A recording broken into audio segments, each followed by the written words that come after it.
So the steps for doing this exercise, the first thing that I want to do, and I did this before I started filming, was to mix a grayscale palette like the one that we made last month on the day that we talked about tone and made black and white studies of different paintings.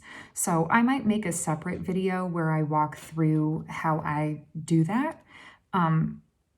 But for right now, we can just review that palette consists of, we have a true black all the way on the left, a true white all the way on the right, a true middle gray directly in between the two, and then a range of 4 other grays that I make by mixing different proportions of black and white.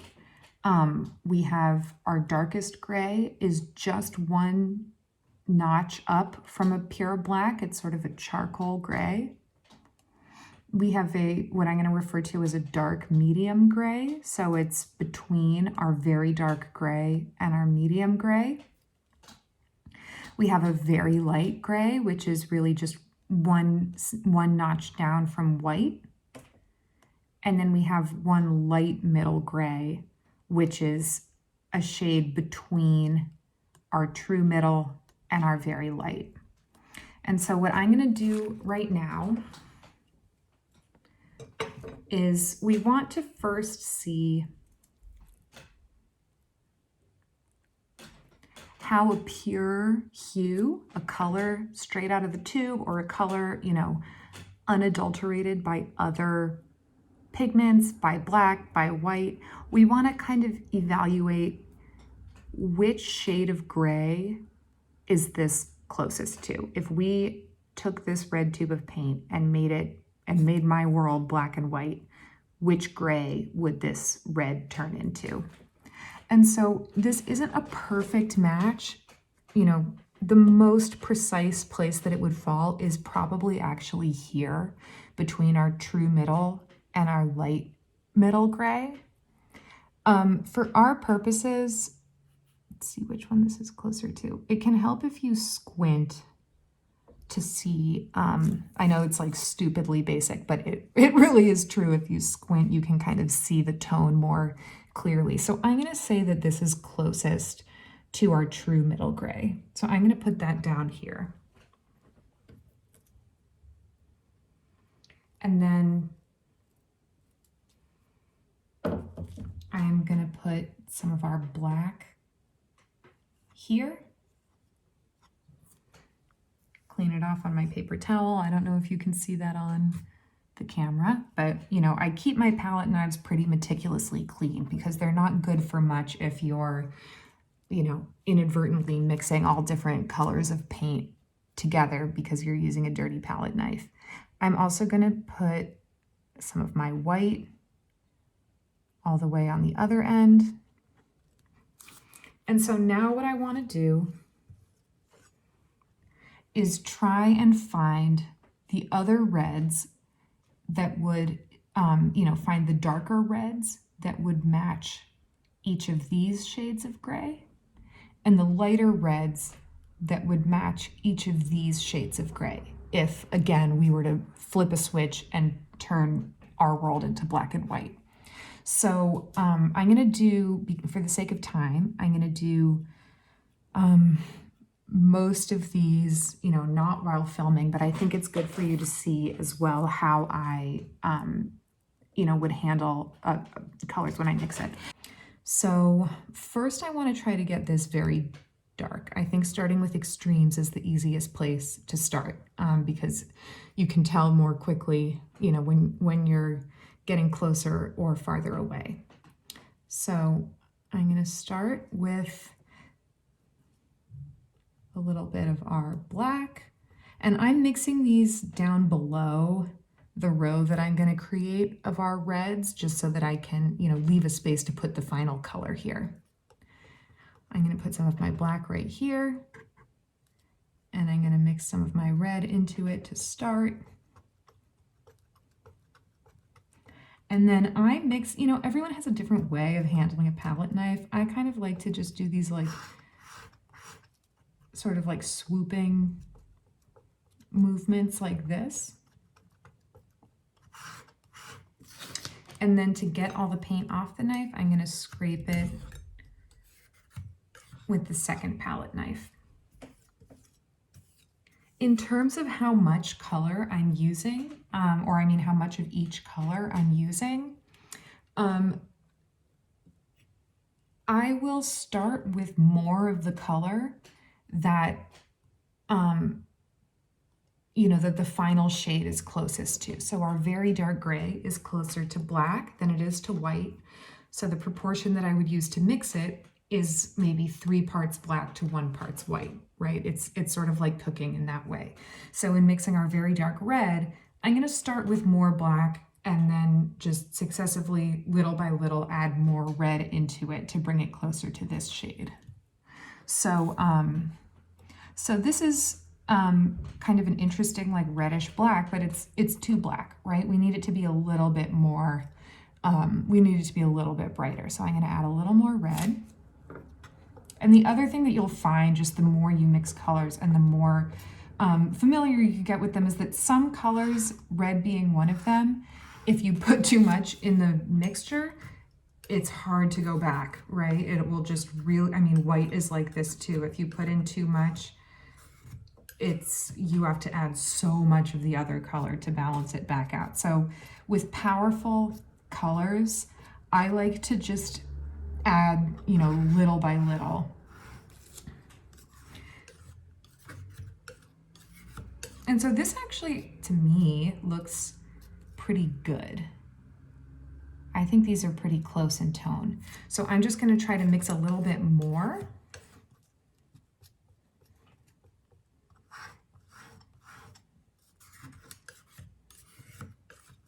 And then we'll put it on our final palette.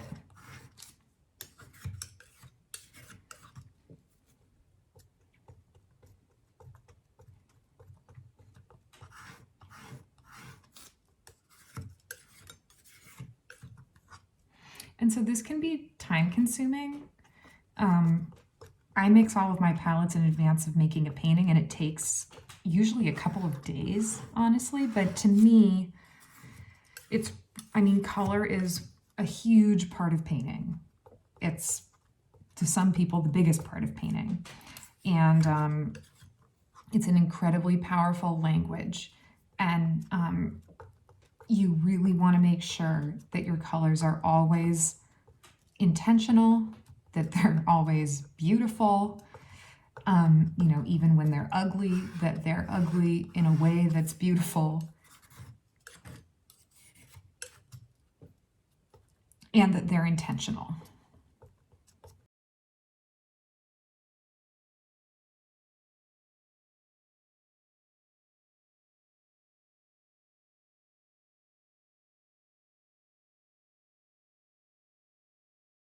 So you can also see that the color that we're ending up with is probably something that you know, if you were asked to name it, you would probably call it something closer to brown. And that's okay. That's still what we're going for. You know, this brown is still a shade of red. And if you know, we'll see when we put it next to one of the other dark versions of the primaries that it is not only brown, but it's a red brown. So we're learning how to mix, in addition to finding a range of reds and familiarizing ourselves with a range of reds, we're also learning, you know, how to mix a range of neutrals, of whites, of grays, etc. So I'm going to go ahead and mix this medium dark gray, and then come back to mix my very light red. So BRB.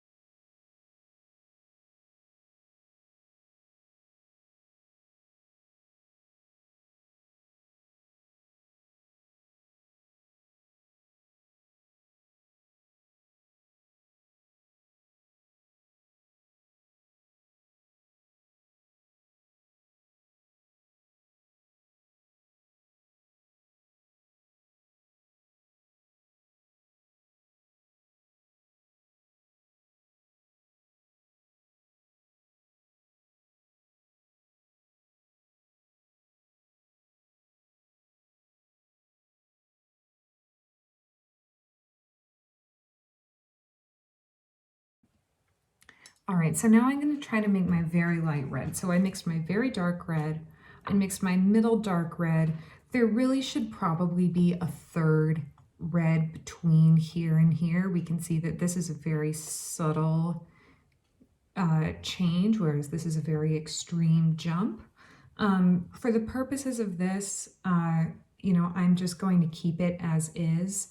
But I think that, you know, you can tell, and if you want to on your own mix an even broader gradient, I encourage you to do so, because you can obviously find, you know, every shade of red along a very nuanced spectrum of grays. But for now, I'm gonna try to mix my very light white, or I mean my very light red. So I'm gonna just clean up that middle glob of red paint.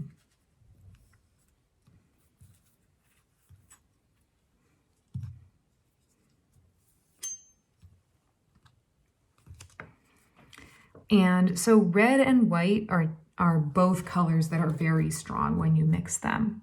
So but because this color is closer to white, I'm going to use, again, maybe 2 parts white to 1 part red.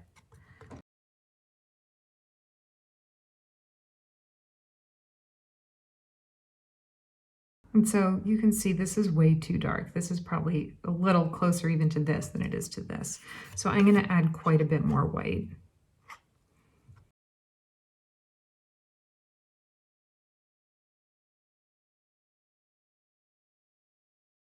And so this is probably pretty close, actually. I might add a tiny bit more white.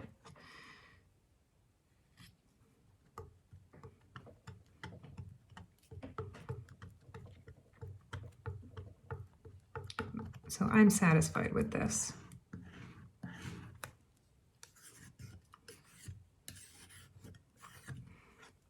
And so this, we have pink.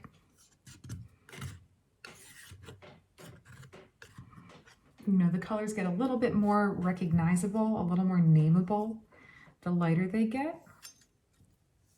And the darker they get, they become more complex neutrals. So again, I'm going to mix our light medium with a, you know, with it sped up a little bit, and then I will rejoin you to mix our next color.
All right, so after mixing the reds, we can see that we've gotten a range of reds that corresponds to the different shades of gray on our grayscale, right? At the darkest end of the palette, we have pure black, we have a very dark red, a dark medium red, a true red, a light medium red, a very light red, and finally white. So now we're going to look at how that how this appears with a different color. So looking at blue, this is ultramarine blue. And so red is a good color to start with because it's more or less in the middle. Blue is just definitely darker than this color, right? If we flip the switch, turn my world into black and white, the blue in this tube would not be this color of gray. It would probably be Honestly, it would probably be this color gray. It's a dark gray, right? So I'm going to do the same exercise, but it's obviously going to play out a little bit differently because the color that we're starting with is darker. So whereas with our red, we mix two reds by combining black with red and two reds by combining white with red. Since our blue is probably closest to this tone, we're really only going to mix blue with white to create lighter shades of blue, because it's if we make this blue any darker, it will be black. So I'm going to do the same thing as how I started my last palette. I'm going to just put some black on the far end, and you can see that I'm really only mixing a little bit of each color. With these grays, I mixed a lot. I guess I didn't really need to, but now I'm going to use them. If you want to use these to make a painting, by all means, mix a lot.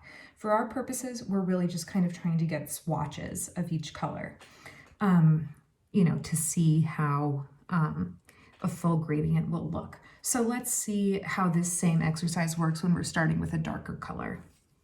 And this, I don't feel like I need to explain as much what I'm doing. I'm just going to film this and speed it up so you can see the process.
Okay, so now we have laid out our grayscale palette, our red gradient palette, and our blue gradient palette. So I think that this should be pretty self-explanatory about how we can see, how any given, basic hue from the color wheel, pure red, pure blue, and as we're about to see, pure yellow, lines up with a different shade of gray. And therein we can see how dark or light colors are relative to one another. And again, we can also see, get a better sense of the spectrum of colors that we can create from each basic hue. So red is kind of a mid-tone, blue is a dark color, and for the last one, we're going to work with yellow. And so yellow, we have kind of a similar situation to when we were working with blue, but in the reverse, right? Whereas blue is very dark, and if we flipped the switch on our world from color into black and white, a blue would turn into this dark gray, a red would turn into this middle gray. Our yellow is much brighter. Okay, so it's closer to white. I would say that our yellow is probably closest to this light middle gray. This is a little too light. So as with the others, I'm going to put our baseline hue underneath the shade of gray that it is equivalent to. And again, I'm going to mix the range of these colors. So yellow is kind of an interesting color to work with. Let me actually first put down my black on one end and my white on the other end. So yellow is sort of an interesting color to do this exercise with, because with the other colors, we get pretty, even though these very dark reds look more like brown than red, they still look like colors that we can identify, even if we would maybe identify them with a different name than red. We would, be more likely to call them brown than red. With the blues, it's even more straightforward, because all of the variations of blue that we get in this palette are still immediately recognizable as blue. Yellow, when we add black, and I'm going to start with the very dark shade, because I think that, like I said, it's easiest to start with your extreme values. With our very dark yellow, when we add black, the color that we're going to get, yellow and black, when you mix them, you will usually get something. I mean, this just looks straight up green. What you're going to get when you mix yellow and black is probably closest to the green family. But when we make this really dark, when we make this equivalent to our darkest gray, it's not really a recognizable color. It's sort of a greenish black.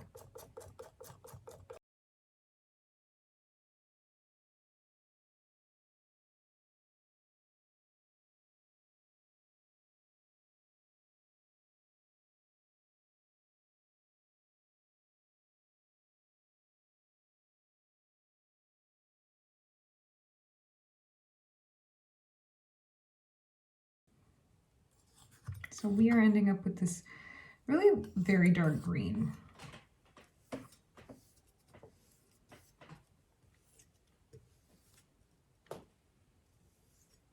So this was an interesting surprise for me when I started learning how to paint, to see that the closer that yellow gets to black, the closer it really gets to green.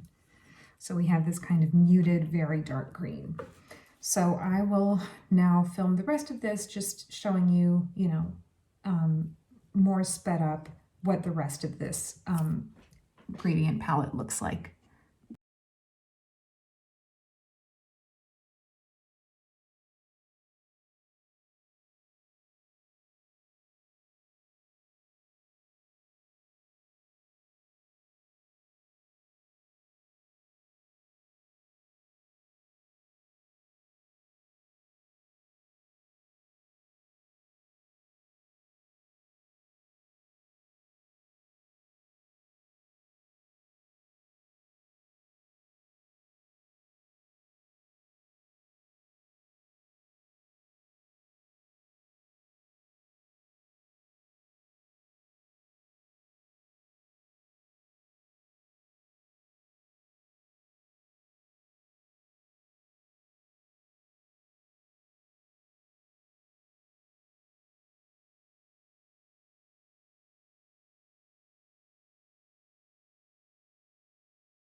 Okay guys, so here's our final palette. I'm not going to transfer this one onto another sheet because I think you can see pretty clearly.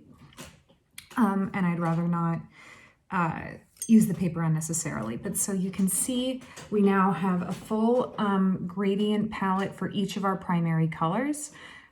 Red up here, blue and yellow.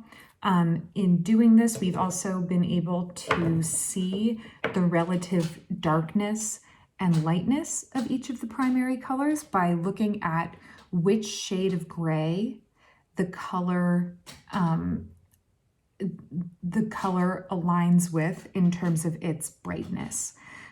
We also have seen the range of hues that we can get from mixing a basic, color from the color wheel, an unadulterated pure color. We've seen the different dark shades that we can get with that color, as well as the range of lights that we can get with that color. And we also have learned something about the material element of mixing paints, which is that, outside of the theoretical realm, we can see that when we mix two colors together, we might get unexpected colors from combining them. And we also have seen that, certain colors have a stronger impact on the mixture when you bring them into your paint mix than do other colors. So I hope that this is helpful to watch.